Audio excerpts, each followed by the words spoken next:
안녕하세요, 헤이맨입니다. 헤이맨이 자동차를 바꾸고 나서 제일 먼저 한 게 뭐냐, 일단 루프 박스를 했고요. 그 다음은 스프링을 교체하러 왔습니다. 스프링이 생각보다 되게 중요해요. 열심히 폭풍 검색을 했는데 4세대 카니발은 제가 요거를 하려고 알아봤더니 일단 앞바퀴는 하지 말래요. 주로 캠핑을 많이 다니고 위에 루프 박스가 있다 보니까 또 인터넷을 며칠 동안 밤새서 엄청 찾아봤더니 일반적인 캠핑 하시는 분들은 굳이 견인용을 할 필요 없다. 승차감용 정도만 해도 충분하다.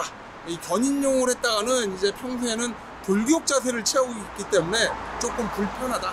진짜 뒤에 뭔가를 견인하는 경우에만 견인용을 하고, 저 앞바퀴랑 뒷바퀴랑 요게 좀 높이가 틀려요. 앞바퀴는 조금 공간이 많이 남고, 뒷바퀴는 여기다 짐을 더 실으면 이제 거의 달라붙습니다. 스프링이 들어가 있고 안에 쇼크옵쇼버가 들어가 있는데, 이제 스프링이 너무 주저앉게 되면 쇼크옵쇼버의 적정 위치에서 움직이는 게 아니라 그 아래에서 움직이기 때문에 아마 승차감이 더 나빠지는 걸로 알고 있고요. 인천에 마스터지프라는 데 왔는데 아마 여기가 옛날에 제가 오프로드를 뛸 때도 조금 유명했던 데 같아요. 마침 여기 이렇게 와봤더니 이런 오프도 있네. 이 4륜구동 오프가 이렇게 멋있구나. 이게 뭐야, 스타리아를 이렇게 에어 서스펜션을 여기서 브라켓을 넣어서 작업을 지금 하고 있는 것 같아요. 스프링이 아니라 판 스프링이잖아요.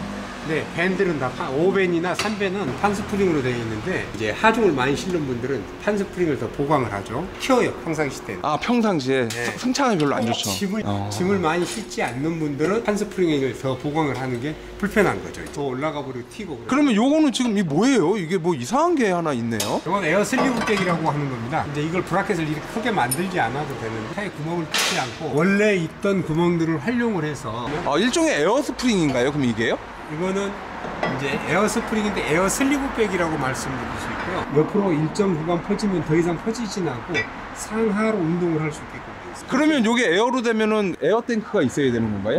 컴프레셔를 장착합니다. 컴프레셔를 장착을 해요? 에어 탱크를 하면 대형차들이나 뭐 레카차들이나 순간적으로 큰 압을 필요로 하는 그런 자동차들은 탱크를 달지만, 천천히 올리고 천천히 내려도 될 수 있는 이런 차들 같은 경우에는 적정한 에어 압력만 넣어주면 하중에 대한 부분을 견뎌줄 수 있기 때문에 큰 탱크나 이런 거 필요 없습니다. 이제 이 위치에서 상하 운동을 하는 거죠. 근데 만약에 너무 주저앉거나, 너무 주저앉아 그러면 요만큼에서 갔다가 이제 밑에는 내려와 있고, 여기서 이렇게 올라갔다 내려, 밑에는 조금밖에 못 가는 거죠. 실질적으로 너무 이렇게 많이 빠져 있다라고 놓고 보면은 쇼바가 그렇게 되면은 또 위에서만 딸깡딸깡 이렇게 운동을 하는 거죠. 승차감이 별로예요. 승차감이 별로죠. 지금 빅풋 스프링이 그래도 대한민국 거의 최고 스프링으로 알고 있는데, 빅풋 스프링은 냉간형 스프링으로 지금 국내에서 생산되는 모든 자동차와, 물론 소형 자동차를 얘기합니다. 대형 자동차 말고. 그래서 소형 자동차, 모든 자동차와 또 수출하는 자동차들까지도, 외국에 있는 자동차들까지도 샘플을 가지고 만들어서 이렇게 생산을 해줄 수 있는 그런 시스템을 체계를 갖췄습니다. 그러면 이거 만드실 때 직접 실차 테스트까지 다 해가지고 데이터를 받아가지고 그걸로 스프링을 만드신 거죠? 그렇죠. 이제 우리가 이론상으로 생산을 했을 때와 이론상으로 생산된 제품을 가지고 실차에 장착을 해서 테스트를 하면은 또 며칠 동안 운행을 하고 한 달이나 2달 동안 운행을 하다 보면 주저앉는 구간이 있어요. 자리를 잡는 구간이 있습니다. 그거까지도 빅풋에서 다 테스트를 끝나고 나면 그때 가서 이제 양산을 해서 대량으로 생산을 하는 거죠. 그래도 빅풋 스프링 만들어주셔서 너무 고마워요. 왜냐면 빅풋 스프링은 제가 만든 게 아니고, 그래요? 우리 김승규 사장님이랑 따로 있습니다. 저희 마스터 치프는 이제 란초라든가 서스인진 이런 제품들을 사용을 했었는데, 코로나도 생기고 막 이렇게 하다 보니까 이게 너무 힘들어졌어요. 이제 원자재 수급하는 것도 그렇고, 그래서 저희가 빅풋하고 이제 해서 그냥 국내에서 빅풋 스프링으로 판매를 하고 있죠. 그러시구나. 그래도 빅풋 스프링이 성능이 좋으니까 이렇게 판매가 되는 거지. 성능이 안 좋으면 못 쓰죠. 그죠? 내가 제품을 판매를 할 때는 그 제품이 완벽하고 안전하다라고 판단되기 때문에 그런 제품을 판매를 하는 것이지, 그런 제품들이 뭔가가 찜찜하고 성능이나 이런 부분에서 좀 사용하다 보면 문제가 생기고 그러면 그거에 대한 방법은 내가 만들지 않았기 때문에 오롯이 생산하는 곳에서 책임을 지요. 그런데 우리가 일반적으로 조그만 회사들 거래를 하다 보면 조금 만들어 놓고 그냥 좀 2, 3년 벌어먹고 어느 날 전화해보면 또 물건 이제 그만합니다 그러면 네, 맞아. 그 전에 했던 건 어떻게 해요? 맞아. AS에 대한 부분이 너무 힘들잖아요. 저희가 처음에 거래했던 회사들은 대원총업이나 우리나라에 이제 상장된 회사거든요. 대원총업 같은데 거기서 서스윈이라는 브랜드를 만들어서 저희가 튜닝용 부품을 만들어서 판매를 했고 그 다음에 이제 란초라는 테네코에 속해 있는 란초라는 회사에서 이제 이 제품을 만들어 수입에다 샀어요. 아, 그러면 최초로 우리나라에 수입하신 거예요? 아니면 아니죠. 이제 총판을 가지고 계신 거예요? 스프링은 지금 여러 회사들에서 만들어요. 예. 국내에서 지금 현재 스프링을 최초로 만든 회사들은 대원총업이라는 회사입니다.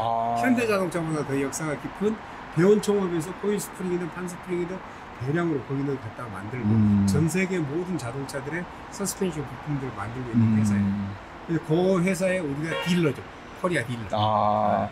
그런 일을 하시다가 내가 이제 란초, 테네코라는 회사에서 란초 제품을 만드는데 그것도 제품 품질이 좋으니까 우리가 국내에서 이제 국산차들 위주로 해서 조금 만들었었는데 이제 그 회사도 해외에서 이제 생산하다 보니까 이제 인수합병들을 많이 해서 이제 스프링 분야를 이제 없앴어요.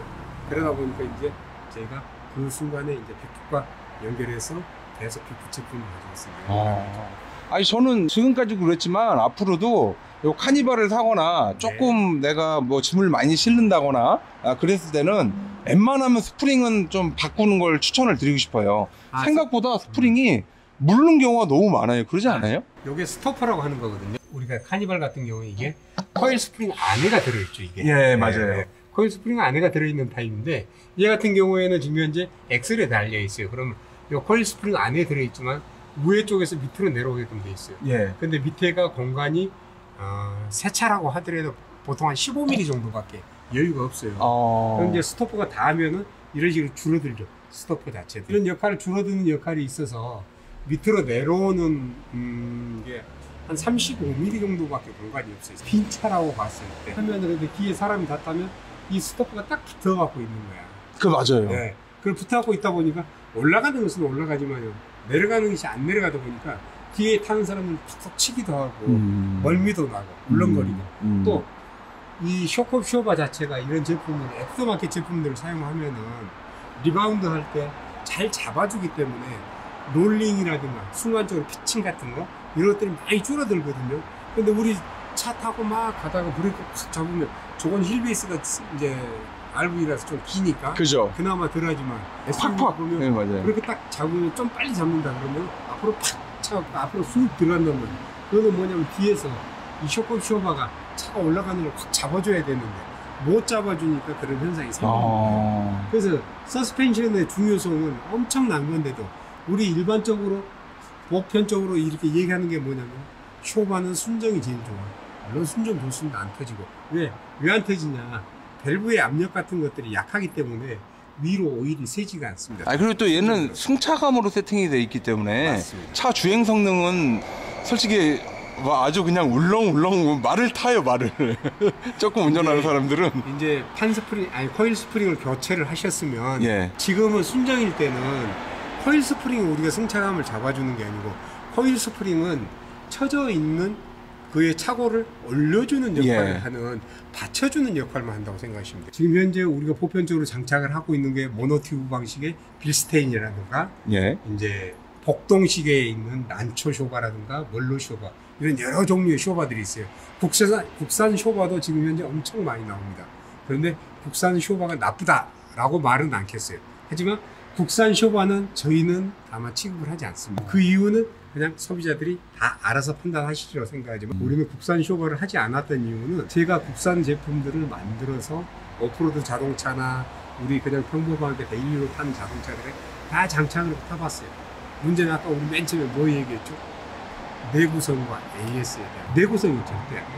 그리고 최소한도 쇼크업 쇼바를 좀 제대로 만든다라고 하면은 전 세계에서 어느 나라 회사든지 간에 OE 제품으로 납품할 정도의 능력이 있어요. 그렇게 능력이 없는 회사들, 조그만 회사들은 애프터마켓 제품들을 생산하고 만들긴 하지만 특정 분야, 레이싱을 한다거나 어떤 그런 특정 분야에 포커스를 맞춰준 부분만 그분들이 잘한다 라고 나는 생각합니다. 이렇게 우리가 평범하고 보편적인 사람들, 불특정 다수가 그 쇼바를 다 좋다고 할 수는 없어요. 레이싱하는 분들은 엄청 좋다고 하죠. 수출도 많이. 그런데 일반적인 분들은 그게 너무 그죠. 딱딱하고 불편하고 맞아요. 그래서 스포츠카를 좋아하시는 분도 있고 또 오프로드 자동차를 좋아하시는 분도 있고 또 고객님처럼 저 앞에 있는 저런 카니발 다목적 차량을 좋아하시는 분도 있어요. 다 다르지만 그 다 다른 것을 갖다 한 가지로 정리해서 이 쇼바가 좋다라고 말하기는 정말 맞네요. 서스펜션은 내가 아무리 좋아도 예를 들어서 말합니다. 내가 이 멀로 쇼바를 장착을 했는데 이 멀로 쇼바가 나한테는 너무 좋은 거야. 그런데 문제는 앞에 있는 다른 사람들한테 내가 권해드렸어. 그분은 나하고 전혀 다른 성향이야. 좋겠어요, 안 좋겠어요? 그죠. 안 좋죠. 그래서 우리가 자동차에서는 세 가지를 얘기하면 안 돼요. 첫 번째 뭘까요? 색상. 색상은 어떤 사람 파란색, 어떤 사람 하얀색. 다 틀리니까. 다 틀리기 때문에, 다르기 때문에, 틀린 게 아니라 다르기 때문에 색깔이 여러 가지가 있고. 두 번째. 승차감. 두 번째 디자인. 디자인 다 그죠. 디자인도 호불호가 너무 갈리죠. 그래서 그 디자인도 여러 사람들이 각각 다 좋아하는 스타일이 다르다. 세 번째 승차감입니다. 승차감은 더더구나 절대로 내가 좋다고 너도 좋아라고 얘기를 하면 안 돼요. 맞는 말씀이네요.